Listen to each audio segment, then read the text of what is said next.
نحمده ونستعينه ونستغفره ونعوذ بالله من شرور أنفسنا ومن سيئات أعمالنا من يهده الله فلا مضل له ومن يضلله فلا هادي له وأشهد أن لا إله إلا الله وحده لا شريك له وأشهد أن محمدا عبده ورسوله أما بعد فإن خير الحديث كتاب الله وخير الهدي هدي محمد صلى الله عليه وسلم وشر الأمور محدثاتها وكل محدثة بدعة وكل بدعة ضلالة وكل ضلالة في النار. أعوذ بالله من الشيطان الرجيم. بسم الله الرحمن الرحيم. واعبدوا الله ولا تشركوا به شيئا وبالوالدين إحسانا.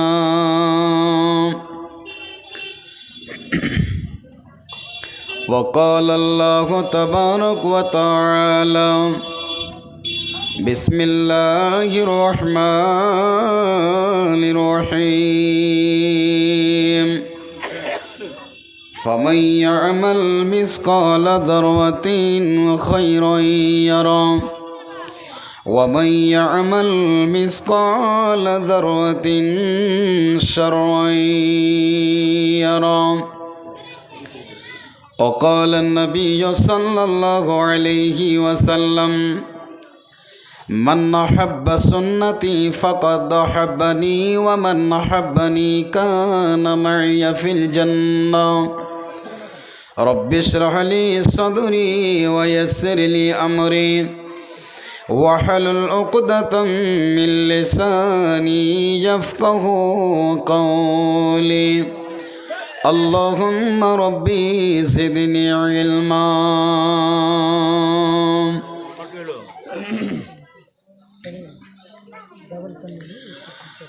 ও তোরা দেখেছেন রে হাই, ও তোরা বুঝিস না রে হাই, আমার প্রভুর বন্দনা গান আকাশ ভুবন গায়। ও তোরা দেখেছেন রে হাই, ও তোরা বুঝিস না রে হাই, আমার প্রভুর বন্দনা গান আকাশ ভুবন গায়। ওড়ে হাওয়ার পাখি ওরা সবাই তোমায় ডাকে, কোন ছলে কোন বলে তারা কোন যে বন্দনা গায়, আমার প্রভুর বন্দনা গান আকাশ ভুবন গায়। গজলটা বুঝতে পারছেন তো না? অসুবিধা নাই। আল্লাহর প্রশংসা আকাশের নিচে জমিনের উপরে, এমনকি পানির ভিতরে যে মাছগুলো আছে আল্লাহর তাসবিহ বয়ান করে। এই জন্য কবি বলছে ও তোরা জানিস না রে হাই, ও তোরা বুঝিস না রে হাই, আমার প্রভুর বন্দনা গান আকাশ ভুবন গায়। চলতে পথে মেঘের মেলা আকাশ জুড়ে করছে খেলা, রিমঝিমা ঝিম বৃষ্টি হয়ে পড়ছে ধরার গায়ে। আমার প্রভুর বন্দনা গান আকাশ ভুবন গায়। কেউ তো দুপায়ে হেঁটে চলে, কেউ তো চার পায়ে চলে। আমরা কয় পায়ে চলি ভাই? দু পায়ে। গরু মহিষ কয় পায়ে চলে? চার পায়ে। এই জন্য কে বলছে কেউ তো দু পায়ে হেঁটে চলে, কেউ তো চার পায়ে চলে, কেউ তো আবার বুকে টেনে যায়। আমার প্রভুর বন্দনা গান আকাশ ভুবন গায়। ও তোরা বুঝিস না রে হায়, আমার প্রভুর বন্দনা গান আকাশ ভুবন গায়।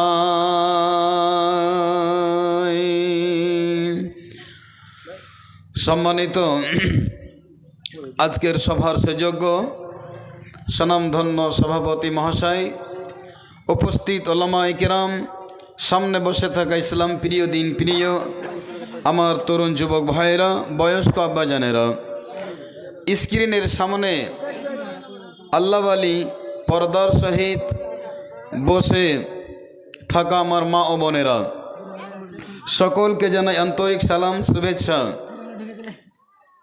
আমি আপনাদের সামনে পবিত্র কোরআনুল কারীম থেকে বেশ ছোট ছোট কয়েকখানা আয়াতের অংশ পাঠ করেছি এবং রাসূলের দুখানা হাদিসের অংশ পাঠ করেছি। এই আয়াত ও হাদিসকে সামনে রেখে ইনশাআল্লাহ আমার বক্তব্যকে ইতি টানব। তবে আপনারা যথেষ্ট পরিমাণে দান দিয়েছেন, আলহামদুলিল্লাহ। এই জায়গাটার নাম হচ্ছে ডুয়াডাঙ্গি, কিন্তু আলহামদুলিল্লাহ আপনাদের ব্যবহারে আমি এত মুগ্ধ যা আমার আগে এটা কল্পনা করতে পারিনি, আমার ধারণার বাইরে। এই জন্য আলহামদুলিল্লাহ আল্লাহর যতই প্রশংসা করব অতই কম, যেহেতু এই গ্রামের সমাজের লোকেরা দান ধ্যানে আলহামদুলিল্লাহ ভালো আগে থাকেন, প্রতি বছর জলসা দেন।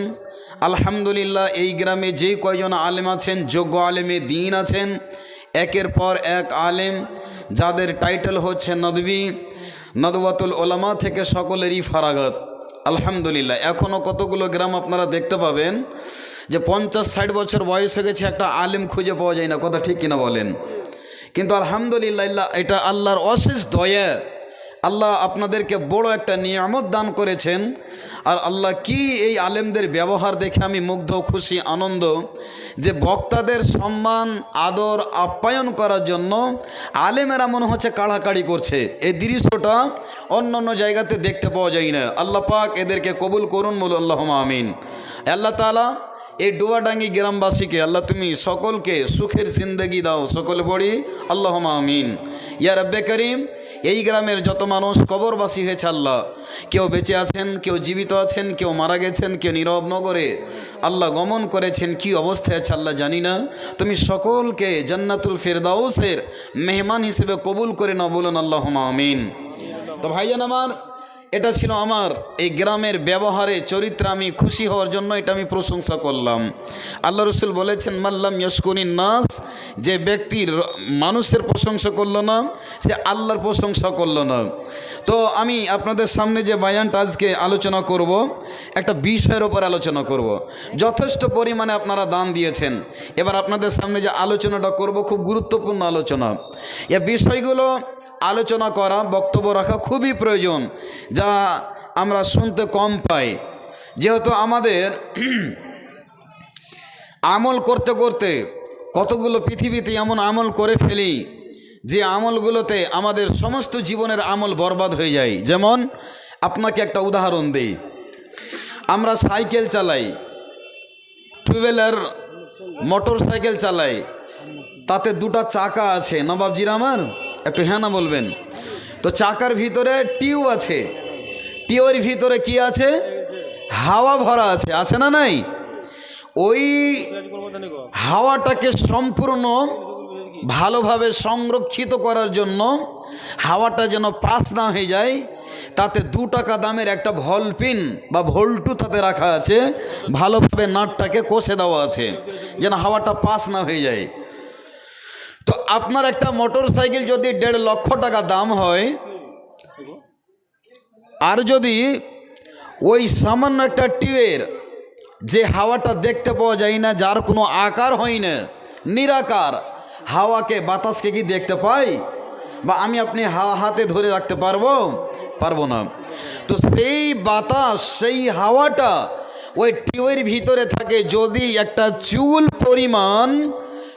পরিমাণ যদি ছিদ্র হয়ে যায়, ফুটো হয়ে যায়, তবে সম্পূর্ণ গাড়িটা আপনার ওয়াকেজ, সম্পূর্ণ গাড়িটা আপনার বরবাদ। আপনাকে ঠেলে নিয়ে গিয়ে কোথায় যেতে হবে? মেকানিকের কাছে যেতে হবে। আবার তাতে কী করতে হবে? চোরালিক বানাতে হবে, পাংচার বানাতে হবে, তাতে গ্যাডিস দিতে হবে সলিউশন দিয়ে, যাতে আবার সে হাওয়াটা পাস না হয়ে যায়। তো ঠিক একটা 1.5 লক্ষ টাকা দামের গাড়ি সামান্য যদি চুল পরিমাণ একটু টিউবে লিক থাকে তো কোনো কাজে লাগবে না। ঠিক আমার আপনার তেমনি আমল করতে করতে বিশাল বড় আপনি আমল করে নেকির পাহাড় খাড়ো করে দিয়েছেন, কিন্তু আপনার কিঞ্চিত পরিমাণ কোনো জায়গাতে ত্রুটি আছে, ভুল আছে, খুঁত রয়ে গেছে, আপনার সমস্ত পাহাড় নেকির বরবাদ হয়ে যাবে। একবার বলুন সুবহানাল্লাহ। বলবেন মৌলভী সাহেব কোন এমন আমল আছে যে আমার জীবনের সমস্ত আমল বরবাদ হয়ে যাবে?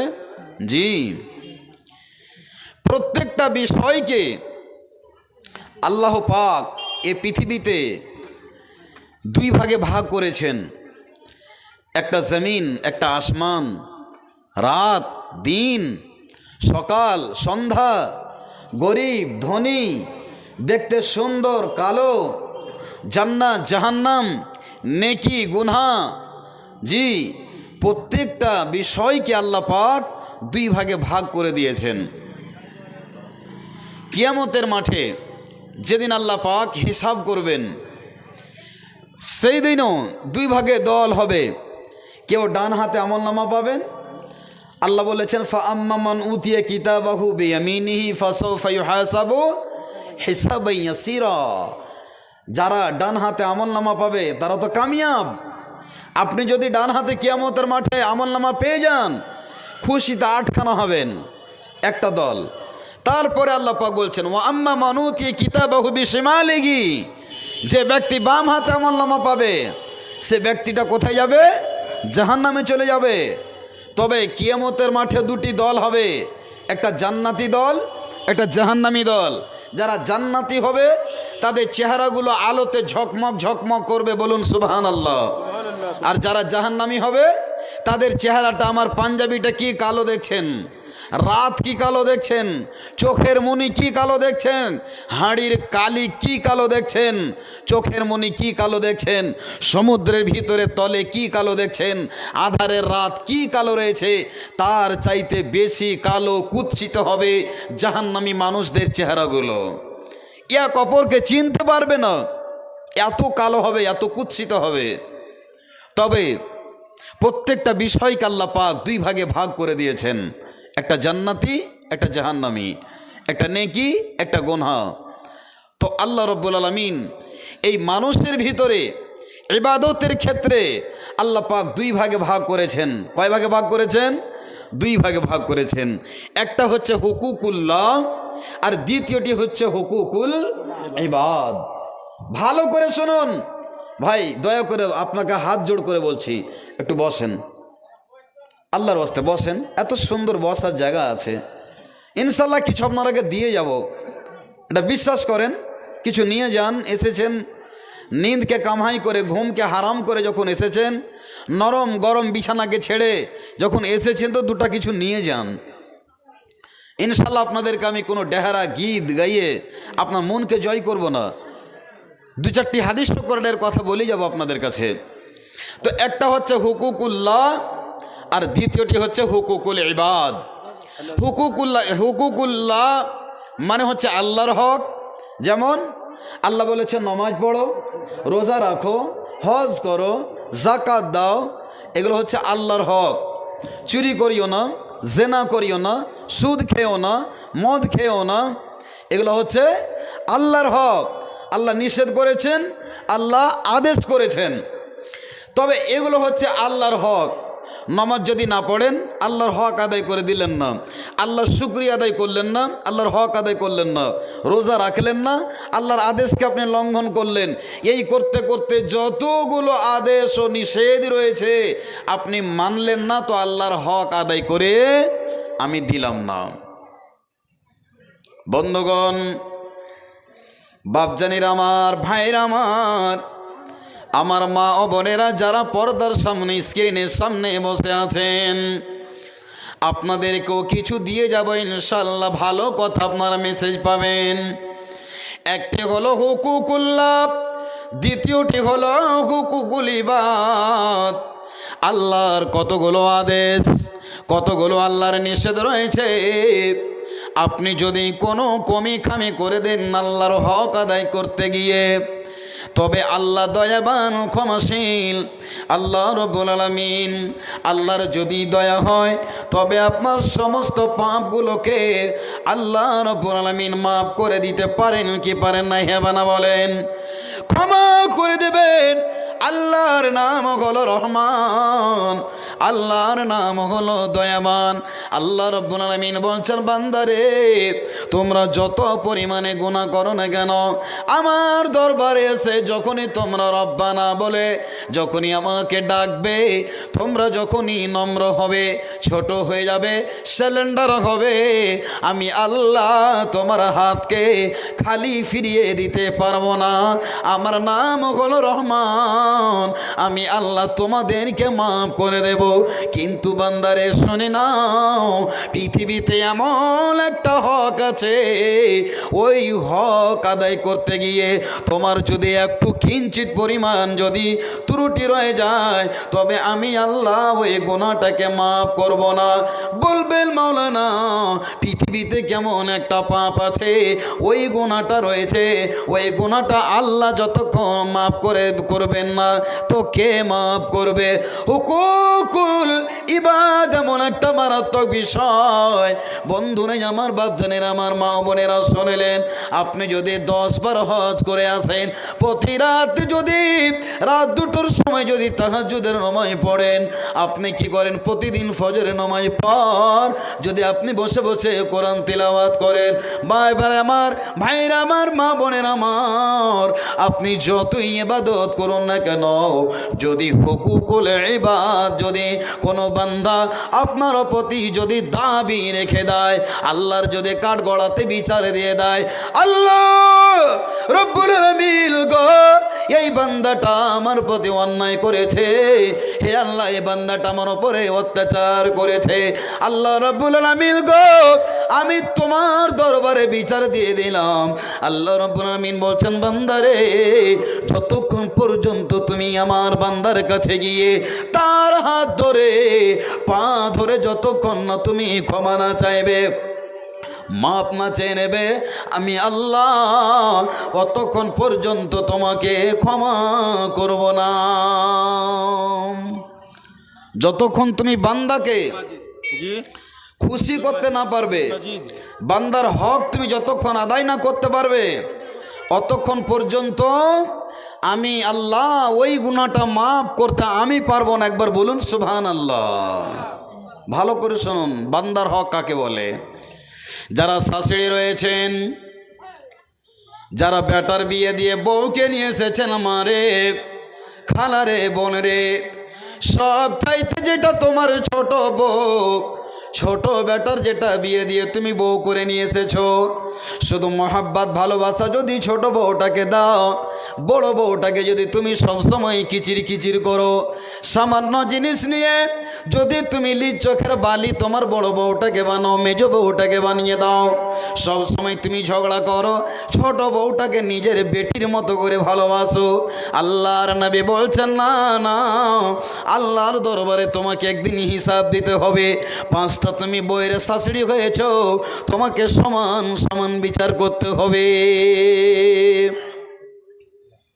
ভাইরা আমার, বন্ধুরা আমার, হে আমার মা ও বোনেরাম, আপনার 5টা মেয়ে আছে, আপনি সব সময় ওই ছোট মেয়েটাকে বেশি আদর করেন, অন্য বেটির বাড়ি যাওয়ার কোনো খবর নাই। ছোট বেটি যদি আপনাকে 2 দিন ফোন না করে, আপনি তবে কি করেন বলেন? তাড়াতাড়ি করে তার বাড়ি যান। কিন্তু মারে, আপনার যদি নিয়তে খড় থেকে যায়, আপনি যদি আপনার ছোট মেয়েটাকে বেশি মহব্বত করেন, ভালোবাসেন, অন্য বেটির বাড়ি যদি না যান, খবর না নেন, আল্লাহর কাঠগড়াতে আপনাকে হিসাব দিতে হবে। কেননা এটা হচ্ছে হুকুকুল ইবাদ। যেমন বউকে তোমাকে সমান নজরে দেখতে হবে, ঠিক তোমাকে সমানভাবে মেয়েরাকেও দেখতে হবে।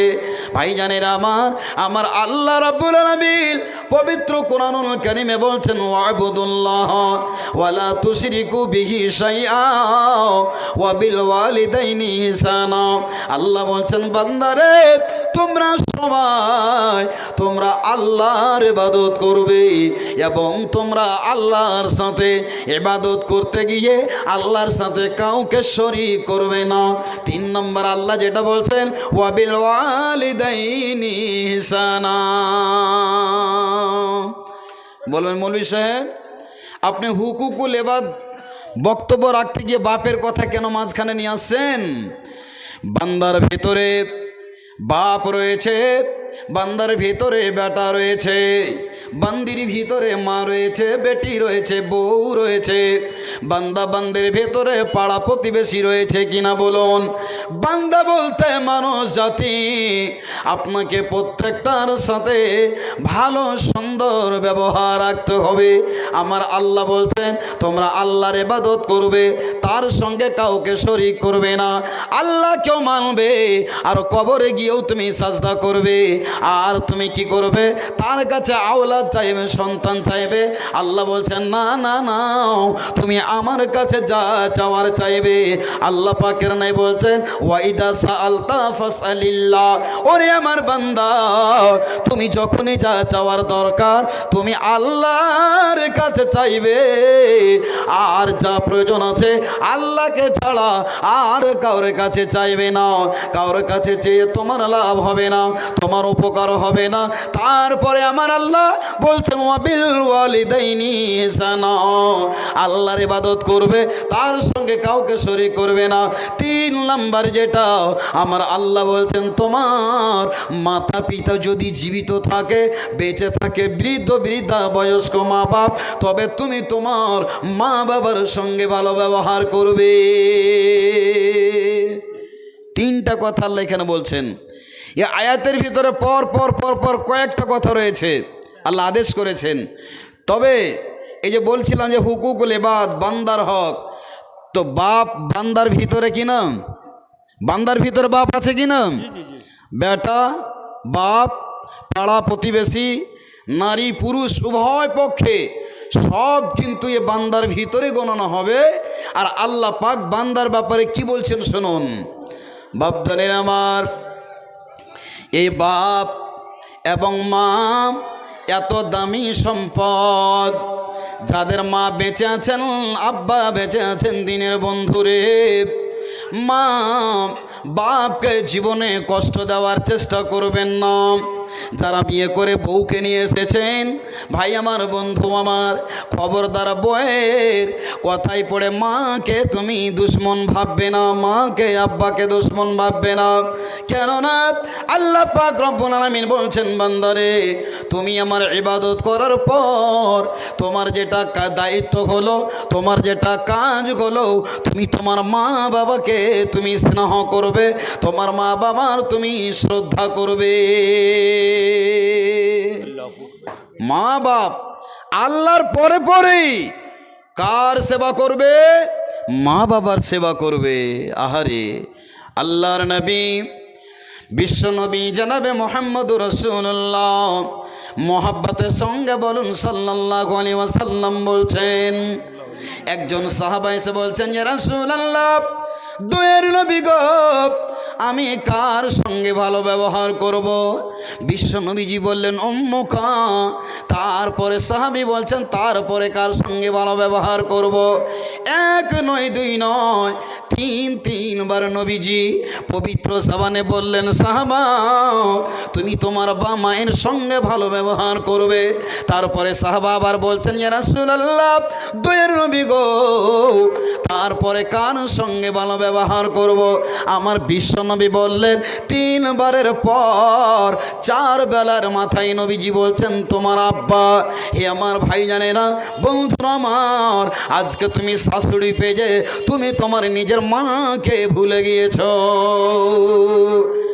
ওটা তোমার মা নয়, যেটা তোমার আসল মা, যেই মা তোমাকে হামালাতুহু উম্মুহু ওয়াহানান আলা ওয়াহান, যেই মা তোমাকে 10 মাস পেটে ধারণ করেছিল রে ভাই। আজকে তুমি পরের মাকে মা বলো, আজকে তুমি পরের আব্বাকে আব্বা বলতে যাও, কিন্তু তুমি নিজের মাকে মা বলো না, শাশুড়িকে তুমি আম্মা জান আর আব্বা জান বলতে যাও।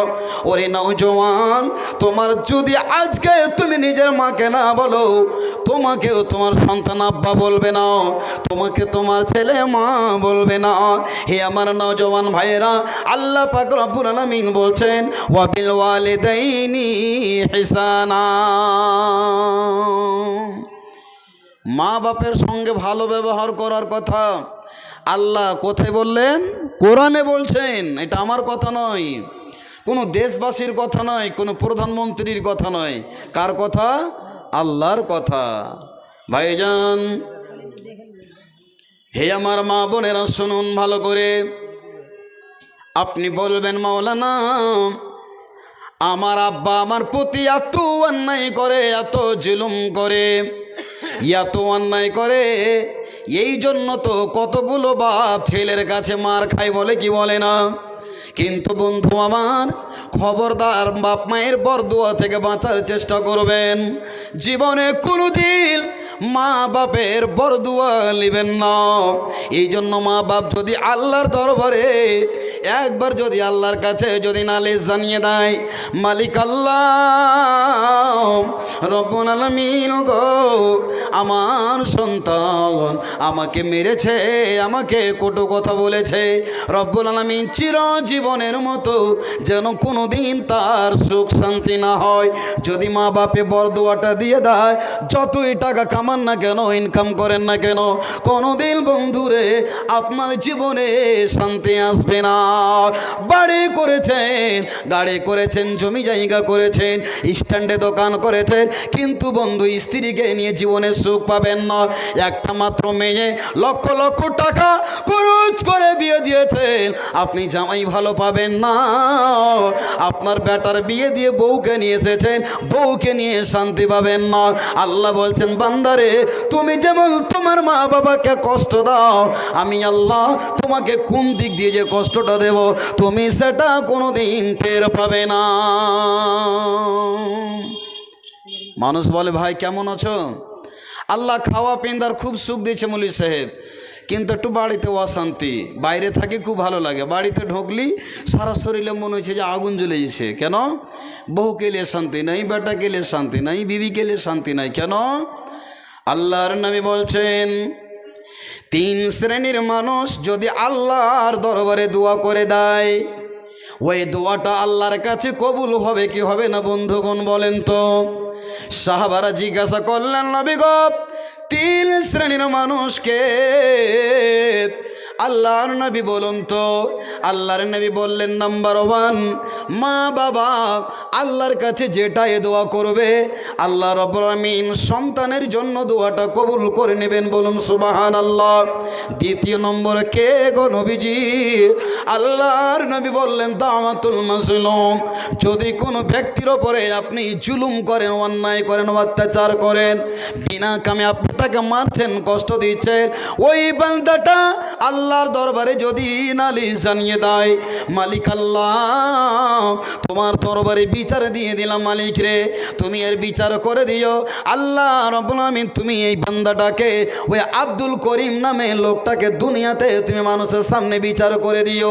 আল্লাহ রাব্বুল আমিনের নবী বলছেন ওই মাজলুম ব্যক্তির বরদুয়াটা আল্লাহর কাছে কবুল হয়ে যায়। মাঝখানে কোনো পর্দা থাকে না, যেমন সুইচটা টিপতে গেলে লাইট জ্বলে যায়, পাংখা চলে যায়, ঠিক যদি কোনো মাজলুম ব্যক্তি আল্লাহর দরবারে দোয়া করতে গেলে সঙ্গে সঙ্গে কবুল হয়ে যায়। 3 নম্বরকে আল্লাহর নবীজি বললেন যে কোনো মুসাফির যদি আল্লাহর মুমিন বান্দা হয় আর যদি দোয়া করে দেয়, তবে ওই দোয়াটা আল্লাহ রাব্বুল আলামিন সঙ্গে সঙ্গে কবুল করে নেবেন। তবে মাজলুম ব্যক্তিকে আপনি যার উপরে জুলুম করছেন, যার উপরে অন্যায় করছেন, বলছেন কার উপরে অন্যায় করি? আমি আপনি অন্যায় করি কি করি না বন্ধু? একটা মানুষ গরিব লোক, তার মাত্র 5 কাঠা জমিনে রয়েছে। আল্লাহ রাব্বুল আলামিন আপনাকে জমি দিয়েছেন, জন দিয়েছেন, ধন দিয়েছেন। 10টা বেটা রয়েছে, লাঠির গরম আছে, খুনের গরম আছে, আর একটা কিন্তু গরিব মানুষ, মাত্র 5 কাঠা তার জমিন। আপনি যখনই জমিতে গেলেন, আপনি এমন করে ওই গরিব লোকটার জমিনটাকে দাবাতে আপনি জমিনের আইলটাকে ধনুকের মতো বাঁকা করে তার পেটটাকে যেন চেপে চলে যাচ্ছেন। ভয়ে কিছু বলতে পারছে না, যদি কিছু বলি তো আমার চামড়া থাকবে না। ওই বান্দাটা যদি আল্লাহ দরবারে বিচারে দিয়ে দেয়, আল্লাহ ওই যে হাজি সাহেব, আল্লাহ আমার জমিকে চেপে নিয়েছে, ওই মৌলভী সাহেব আমার জমিকে দাবে, বলতে পারি না, বলতে গেলে আমাকে মার খেতে হবে। আল্লাহ রাব্বুল আলামিন কাল কিয়ামতের মাঠে তুমি এর বিচার করে দিও।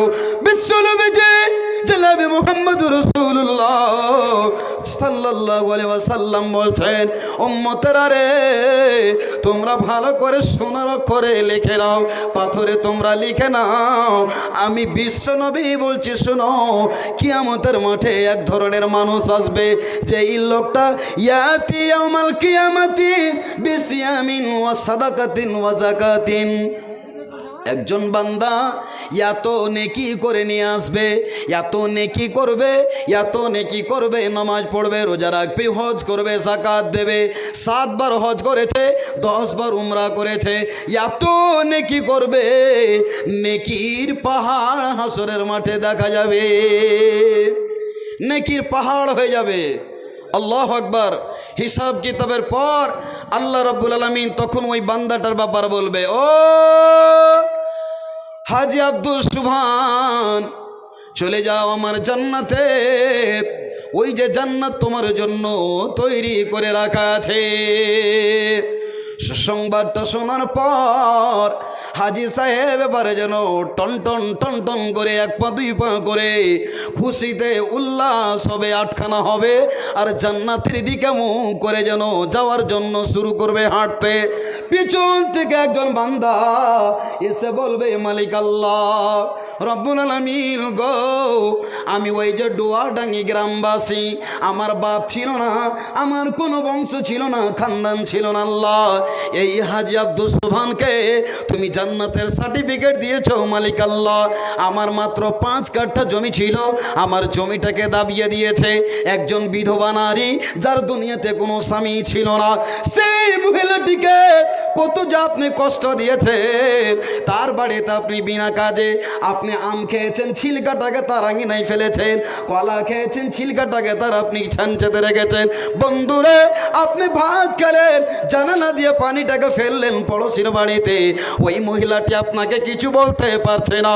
হাসরের মাঠে আল্লাহর দরবারে বিচার দেবে আল্লাহ রব্বুল আলামিন গো, আজকে আমার বিচার তুমি করে দাও, বিচার করে দাও আল্লাহ। সেদিন বন্ধু মারের পর মারের জন্য মার হবে না, মারের বদলে মার হবে না, গালির বদলে গালি দেওয়া হবে না। বন্ধুগণ, সেদিন বলবেন মাওলানা আল্লাহ আমাকে কি দিবেন বলুন তো? আল্লাহ রব্বুল আলামিনের নবী বলছেন, যখনই ওই বান্দাটা আল্লাহর কাঠগড়াতে বিচার দিয়ে দিবে, ভাই আমার শুনুন এদিকে, তখনই আল্লাহ রব্বুল আলামিন বলবেন বান্দারে, ওই যে তার নেকির পাহাড় খাড়ো করা আছে, তুমি যাও তার নেকির পাহাড় থেকে তোমাকে নেকি দিয়ে দেওয়া হলো। এই করতে করতে কেউ বলবে আল্লাহ আমাকে মারেছে, আল্লাহ আমার ওপরে তহমত দিয়েছে, আল্লাহ আমার প্রতি জুলুম করেছে, আমার জমিনের চহদিকে দাবিয়ে নিয়েছে, কেউ বলবে আমার ওপরে মিথ্যা অপবাদ দিয়েছে। এই করতে করতে বন্ধু আল্লাহ তাবারক ওয়া তাআলা বলবেন, যাও যাও রে বান্দা, তার নেকিগুলোকে তোমরা নেকির ঢেরি থেকে নিয়ে নাও। তাদের নেকি ঢেরি থেকে নেকিগুলোকে কেটে কেটে কেটে কেটে সব দিয়ে দেওয়া হবে। হাজি সাহেব, মাওলানা সাহেব, নামাজি, তাহাজ্জুদ গুজার, মুত্তাকিন ভাই, আপনি শুনুন, যে লোকটাকে মানুষেরা বলে খুব পরহেজগার, খুব দিনদার লোকটা, প্রতিদিন রাত 3টার সময় মসজিদে যায় আর তাহাজ্জুদের নামাজ পড়ে ডুকরে ডুকরে কাঁদে, চোখের পানি ফেলে, এর মতো আমাদের এলাকাতে কেউ মুত্তাকিন মানুষ নেই, কেউ পরহেজগার লোক নেই। বন্ধুগণ, আমার দিকে টেনশন হন, আমি যে বক্তব্যটা দিচ্ছি খুব গুরুত্বপূর্ণ বাপ জানেন আমাদের সমাজের ভিতরে এইরকম লোক আছে কি না, মানুষের জমিকে দাবিয়ে খায় কি খায় না বলুন? কতগুলো মানুষ আছে ইয়াতিমের মাল খায় কি খায় না বলুন? আমরা আমানতের মালকে খাই কি খাই না বলুন? মসজিদের টাকা জমা দেওয়া আছে, আপনি একটা হিসাব দিলেন, 6 মাস পরে হিসাব চাইছেন, ঠিক মতো হিসাব দিতে পারছে না। ঈদগাহের টাকা তার কাছে জমা রেখেছেন, ঠিক মতো দিতে পারছে না, আমানতে খিয়ানত করেছে। বন্ধুগণের, আমার মা বোনেরা শুনুন, কাল কিয়ামতের মাঠে ওই বান্দাটার সমস্ত নেকির পাহাড় যেন একবারে 0% দাঁড়িয়ে যাবে, বলুন সুবহানাল্লাহ। বন্ধু আমার শুনলেন, অতঃপর বান্দারা হাসরের মাঠে আল্লাহকে গিয়ে বলবেন, আল্লাহ রব্বুল আলামিন, ও গো আল্লাহ, আমার স্বামী ছিল না, আমার ওপরে এই লোকটা মিথ্যা অপবাদ দিয়েছিল, তহমত দিয়েছিল।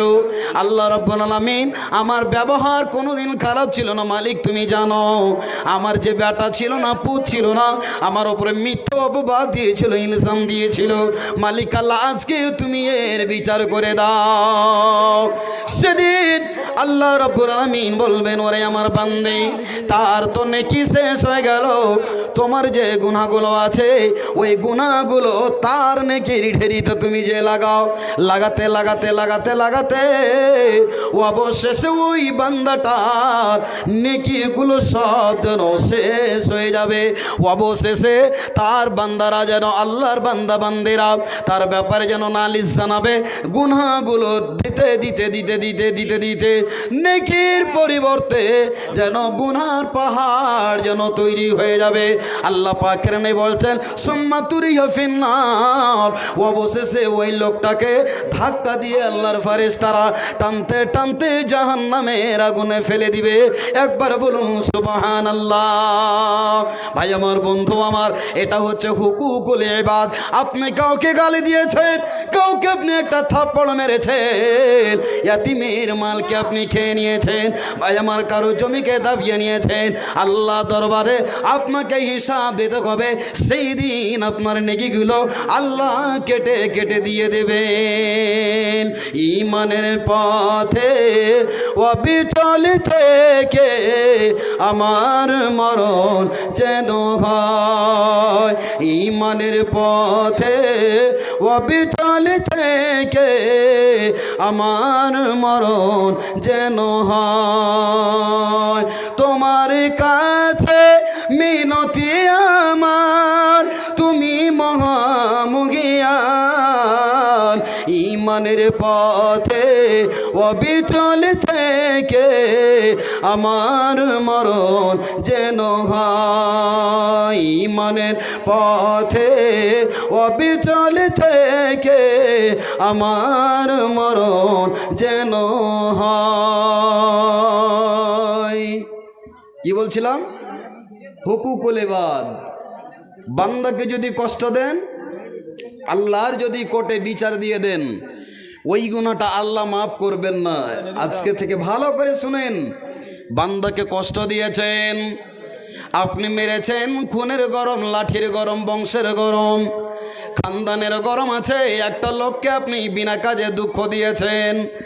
যেদিন আপনি মরতে পড়বেন, কম পক্ষে ওই লোকটাকে আপনি ডেকে পাঠান, আব্দুল জব্বার রে, উত্তর পাড়ার আবুল কালামকে ডেকে নিয়ে আয়। সেই দিন আমি মাঠে একটা থাপ্পড় মেরে দিয়েছিলাম কথা কাটাকাটি করতে। আল্লাহ হয়তো মনে হয় আমি এখনই দুনিয়া ছেড়ে চলে যাব, আল্লাহর কাঠগড়াতে কেমন করে বিচার দেব, আল্লাহর কাঠগড়াতে কেমন করে আমার বিচার হবে। বেটারে, ওই আবুল কালামকে ডেকে নিয়ে আয়। যখনই লোকটাকে আপনি ডাকতে পাঠাবেন, আপনার কাছে আসবেন, তখনই আপনি তার হাত দুটোকে ধরে হাউমাউ করে কাঁদতে লাগেন, ভাতিজারে, বেটারে, তোমাকে আমি মেরেছিলাম, তোমার জমিকে আমি দাবিয়ে নিয়েছিলাম, তোমার কাগজে মুখ জুরি করে তোমার জমিকে ছিনিয়ে নিয়েছিলাম রে ভাতিজা। আজকে তোমার হাতে ধরি, পায়ে ধরি, বেটারে মাফ করে দে। মনে হয় যে আমি আর দুনিয়াতে বাঁচব না। আল্লাহর কাঠগড়াতে, আল্লাহর সুপ্রিম কোর্টে আমার বিরুদ্ধে তুমি বিচার দিও না রে বেটা। তোমার হাত ধরে বলছি বেটা, আমাকে মাফ করে দে, কেননা এটা হচ্ছে হুকুকুল ইবাদ। তোমাকে যদি আমি দুঃখ দিয়ে রাখি, নেকির পাহাড় যদি আমার থাকে, কিয়ামতের মাঠে আমার সব নেকিগুলো শেষ হয়ে যাবে। হুকুকুল ইবাদ, অনেক কথা আছে বলবো, তবে